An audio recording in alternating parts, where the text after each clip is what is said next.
How does the warrior deal with injuries? How does the warrior balance bodybuilding and martial arts? How does the warrior build a thick neck? How does the warrior live his life? Does he live it to make himself happy? Does he live it to make other people happy? Many more questions that I will answer. Well, maybe those main 3 ones. All of those questions do kind of have one answer, so I'm going to answer them in a bundle, but one at a time.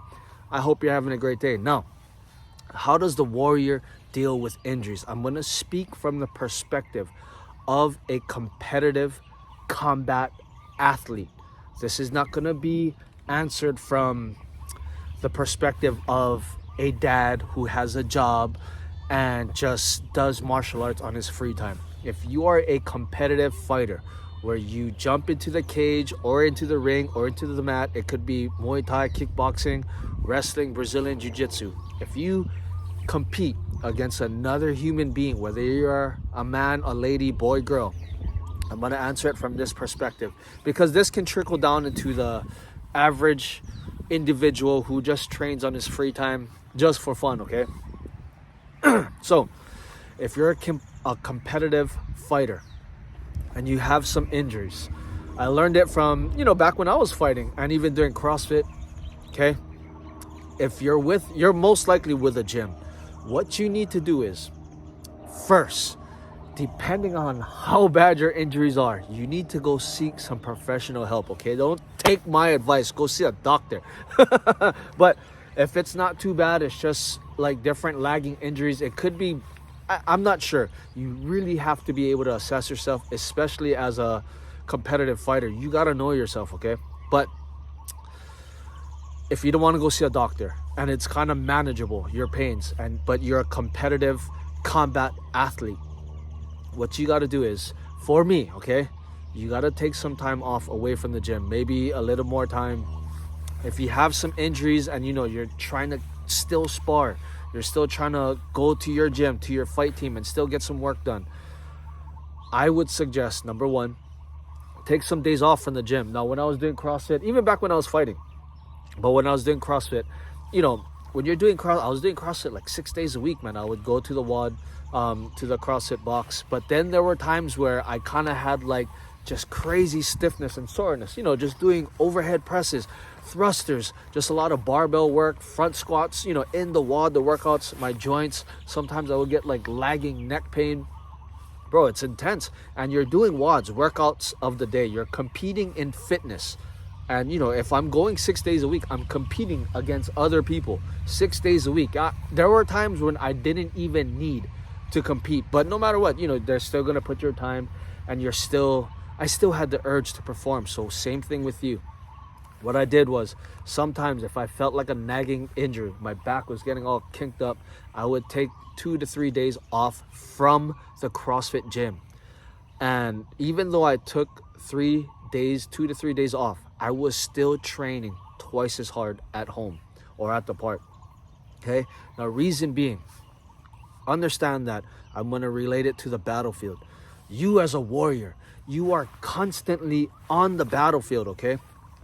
Your gym is like a battlefield. When you go to the gym, you got other soldiers, warriors around you, your coach, your general, your sifu, your master, and they're like just hyping you up to just go.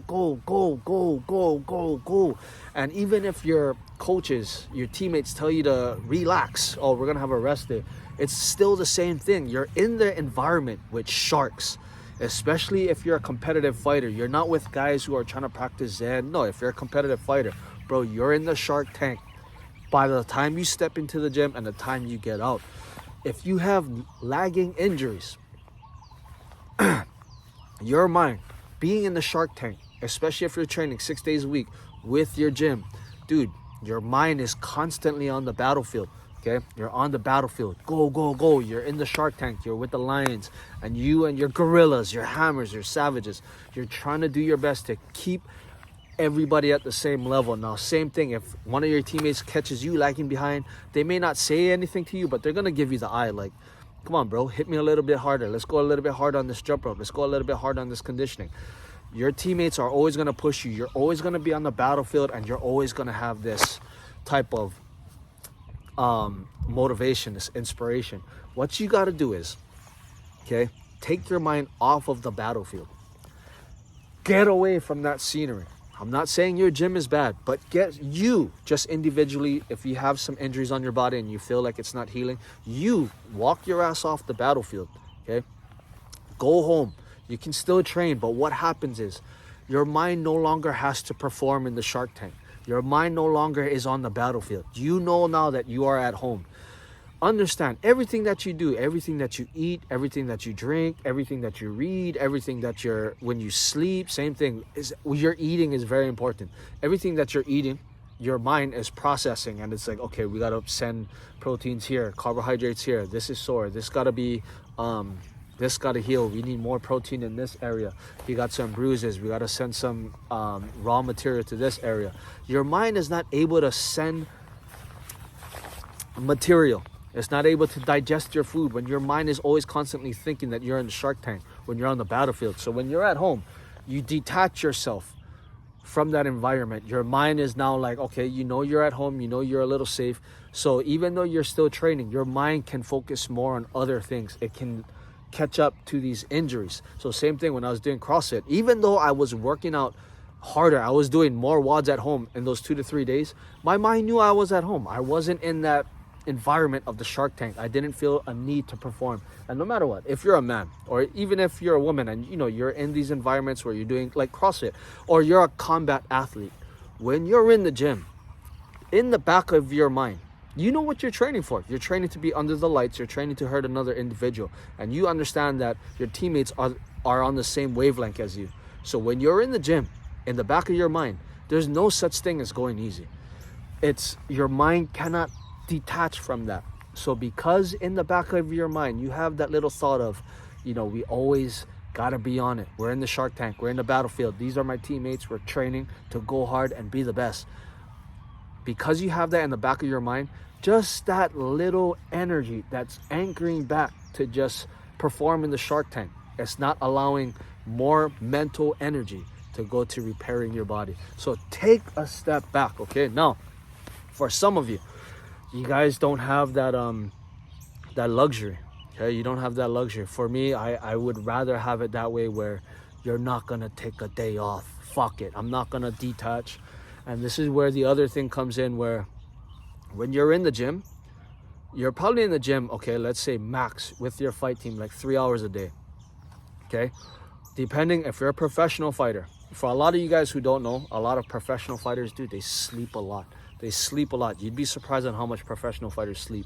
Mike Tyson, I mean, I remember I found it on like a blog years ago.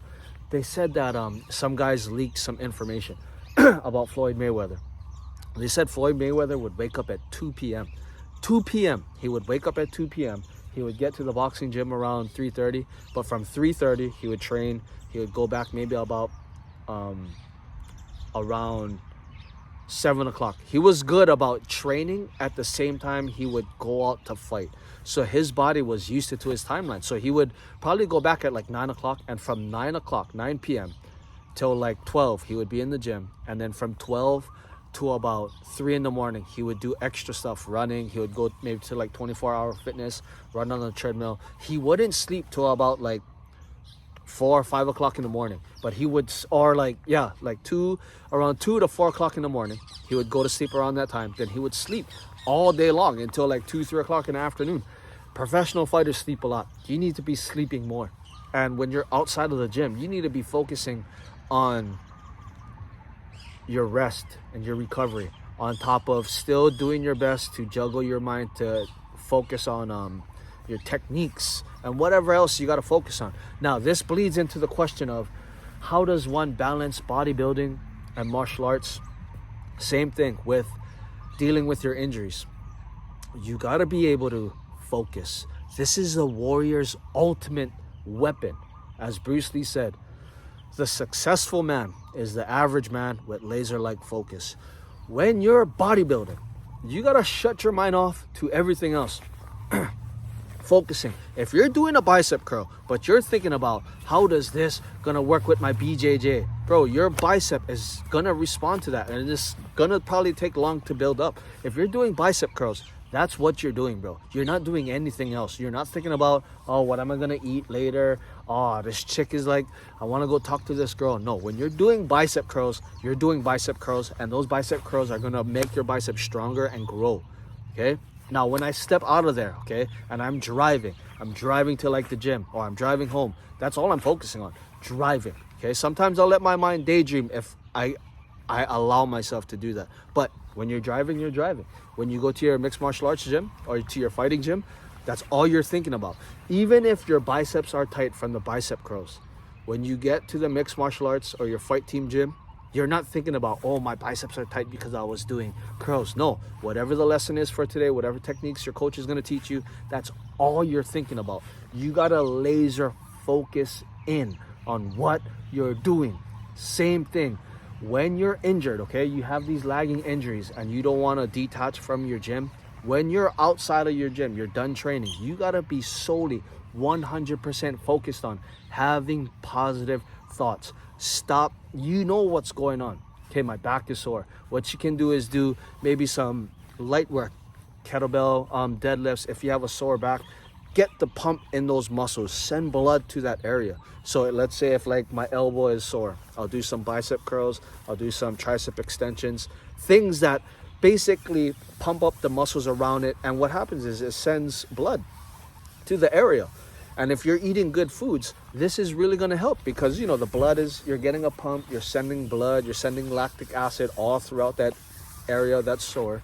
And if you're eating good foods that will help to build and strengthen your body, it's a good thing. The pump is a good thing, but just, you don't have to go crazy. Don't think about pushing more weight or, you know, getting all crazy. You're just getting feeling to this area, so that way your blood can send nutrients to that area, but you got to be focused on it.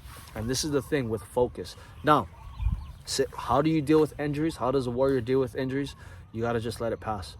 There was a line, I think it's from Floyd Mayweather: a true champion can adjust to anything. Always remember this. A lot of times you think that, you know, a beast of a man is a guy who has will and he exerts his will. A lot of times, if you want to see grand results, even with guys like Floyd Mayweather, I don't mean to always put him on there, but he's probably one of the greatest prize fighters. I mean, you know, just the rewards he got, how big his shows were. Dude, it takes a lot of pressure. It takes a lot of mental energy to get to that level. And he always said it. One, you got to be thinking you're the best, TBE, the best ever. No matter what happens, injuries, sickness, this, that, you got to perform at your best, the best ever. You always got to be in that mindset that you are the best. Then number two is a true champion can always adjust. I don't care what you can do if all the conditions were right. What can you do when all the conditions are wrong? You got bills, you got all these things, baby mamas, you got fucking injuries. What can you pull off then? Understand that. A lot of guys think they have this grand plan. Okay, we're going to execute on this plan. I put one little wrench in that plan. You see who's who. You see who's who. You see who folds under the pressure. And for me, that's why I don't really have ambitions. My ambition is always to be that individual who steps up to the plate when shit hits the fan. And in order to do that, you got to understand that a true champion can always adjust on the fly. Okay? When everybody is like, oh yeah, we got this grand plan. The grand plan is working. La la la. And then when something happens, everybody panics. Oh my God, what about this? What about that? Oh my God. Oh, now we're going to look stupid. Oh my God. Then individuals like me will come in and just be like, you know what's going on? Okay, we got to put this here. We're still going to come out with this result that we're looking for. Let's go. True champion can always adjust. So if you have injuries, do your best. If you can step back, if not, stay in the paint, keep working with your team. And when you're outside of the gym, you got to speak to your body, bro. Back, elbows. You know who we are. We're the best. We're the best of the best. I have this line from some of you guys saw my follow along shadowboxing videos. Bro, I'm the best of the best. A legendary Ches Quinteri. Ain't nothing gonna stop me. Nothing's gonna stop me. I'm still gonna be strong, fast, be able to flow. No matter if I bulk up, no matter if I get skinny, I'm still gonna be this individual. Why? Because I'm the best of the best. No matter what comes my way, I'm the legendary Ches Quinteri. And I'll see the route, sit back, and just do what it do. And that's how you gotta be. You gotta have this confidence. You gotta have this intent. in your mind. You can't just be going to the gym like, oh, my back is sore today. You got to go to the gym thinking like, bro, this is just another day for me, going out to leave my legacy. My arm may hurt, my back may hurt. Fuck, I went to go see the doctor. He was like, you got to quit doing all this physical activity. I told him, fuck you, go fuck yourself. I'm the best of the best. And that's just how you got to be. If you want to propel in this game, dude, you see the views that I got. You see the way that I move. You seen how ripped I got. Dude, I don't have time to be having a grand plan. I don't have time to be having this, like, worrying about injuries. Fuck it, we gotta just go, bro. No matter what, my legacy will be felt, and it will be made, and it will stay here for eons, because in my mind I set it that way. So you gotta set it that way also. Now, how did I get a thick neck? Everything has muscle memory. I don't do anything for neck, bro. Understand, when I was doing mixed martial arts, once they found out that I was a boxer, it's easy to control an individual when you control his head. So when you control his head, you know, if he shoots, I would shoot for a takedown, they would kind of control my head. Dude, they would like fucking neck crank me, all kind of stupid shit, man. Once they found out I really didn't know anything about taking people down, Brazilian jiu-jitsu, wrestling, grappling, catch as, catch can, they were always gunning for my neck, my arms, everything. And just over time, you know, my neck just got stronger. And now, you know, even though I haven't been doing mixed martial arts, you got to understand that your body has memory. Your body is just a container storage for everything that you've been through, and it basically stores all of your thoughts. Your body is just a physical representation of your mind. No, because I have a thick neck, it's because I'm driving like this all day long. Now, like I said, you know, I researched a lot. I've stumbled upon some research upon a guy. He was into neck training. He wanted to build a fucking iron neck, and he was doing some research, and he came over a guy, a headbanger, metal music. He was like a bass player or something.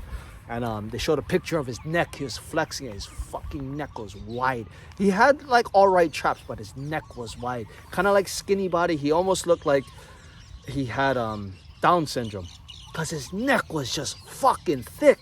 And he was not a power lifter, nothing. He was just a headbanger, playing bass all night long, on stage, doing gigs, 3 hours. And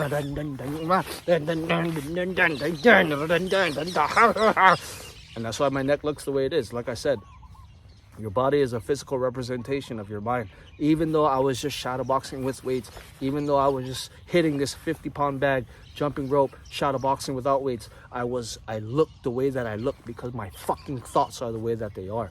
I look like a firm, solid guy because my thoughts were always firm and solid. You gotta understand that. Your body is just a container for your thoughts. So that's why my neck got thick. Now, the last question. Do you do things to make yourself happy, or do you do things for others? No matter which way you go in this life, okay? It's gonna be one or the other, and it's always gonna intertwine. As kids, you're always gonna be peer pressured to do things, and that's just the nature of the beast, man.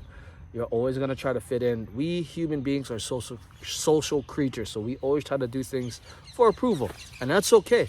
There's gonna be a run in your life where you gotta do things to make other people happy, just so you can understand how you build value to others. It's a good thing, bro, to do things for fucking recognition and fame. Because once you kind of understand that and you've built it up to a height, you understand. All these views that I've done, some videos I do for the fucking clout, whatever. Not all of them, but sometimes I do, just to see how much value I actually am to someone. And it shows me, okay? Everything that I've done in my life, my mindset, the training, it does hold weight. Ches Quinteri can go wherever he wants to go, and the information, my life experiences that I have will hold weight, and I can bring value no matter where I am. I could be in Dubai, Africa, Philippines, Japan. Ches Quinteri has some type of value in this mode of martial arts and warriorship, because I ain't bullshitting shit. I'm not a fucking... okay, I don't want to get negative, but that's just what it is. So you got to learn to please other people, do things for them. Then, you know, as a kid, you always had other things. You have these little quirks, like, you know, the homie who asked the question, he likes to write, he does poetry, pottery, paint. Bro, that's gifts from God. And a lot of times you got to be able to please yourself as well. When it comes to finding a career, a path, you know, you're a little lost in life, the two is going to merge, okay? Now, I understood it like this. You know, when I told you the formula to becoming your greatest. If you see yourself standing on the cage, this was at one point, okay, I saw myself in the cage getting my hand raised, everybody cheering my name. I saw who that individual was. As I got older, you know, I saw that vision again, and I had to realize in that vision is not just me. In that vision, there also is a crowd. There's people looking at me. In order for me to know who I am and know that I am at my greatness and at my happiest and I followed my path, there have to be other people in that vision for it to be real. Okay, so this is where it does go hand in hand, and you just got to make the choice. Do I do things for myself? Do I do things for other people? In order for you to fully serve people to the greatest of your ability, you got to serve yourself first. But in order to serve yourself, you got to serve other people. Yin and yang, it's always going to blend. The Fibonacci sequence, the circle of life. Each one, teach one, love others as you love yourself. You will never be able to run away from it. Make yourself happy all you like. Follow your path. Okay, if you see yourself as this great fighter at the top of the mountain, understand the only way for you to know that is that there's other people looking at you. Okay, now same thing, if you do follow your heart, or if you do things for other people, understand when you're doing things for other people, making them happy, and they send you back information that, oh, you know, thank you, Ches, for doing this for me. Thank you. Just those feelings of like me being able to help someone, that puffs me up too. They're always going to be one and the same. The main thing is that you don't really get too tripped up.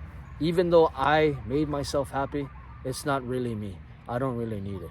Even though I made someone else happy from what I share, I don't get attached to that either. It's not me. In both instances, if I make myself happy or if I make other people happy, behind it all, God is the doer. Whatever injuries that you have, whatever you want to focus on, bodybuilding and martial arts, if you want to build a thick neck, if you want to do things to make yourself happy or make other people happy, God is the doer behind it all. And that's the bottom line, okay? Have a good sense of spirituality. If you got to go find Jesus, do what you got to do. But understand, underneath it all, your mindset will control everything. If you have an injury, step back a little bit. Let your mind be able to refocus back on that thought. If you're a competitive fighter, bro, no matter how I'm feeling, it's gonna get done because I'm the legend. And that's how you got to think. Same thing with the neck training, dude. Your body's just gonna be a physical representation of what you're thinking. If you're having all these pains, it's probably because you're sending out too much negativity to yourself. Oh, I don't want to do this. This is way too hard. I'm not getting the payoff that I wanted.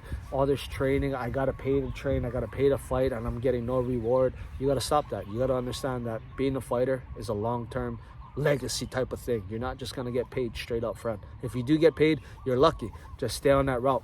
Other than that, dude, you're always going to have to put in 5 to 10 years of work before you get one reward. Same thing with this YouTube. Dude, I've been shadowboxing how long? I didn't get paid from YouTube, even though it was in a short month. Dude, I've been doing this for how long already? Thinking this way. I've been this individual, the best of the best, the legendary Ches Kantari. Sometimes I may draw back into my cave and I do get anxious. I'm not going to lie. But when I feel that anxiousness, especially when I'm doing like Chinese lion dancing, and I got to be the lead player. Oh, I get this anxiousness, but I got to think, this is part of my legacy.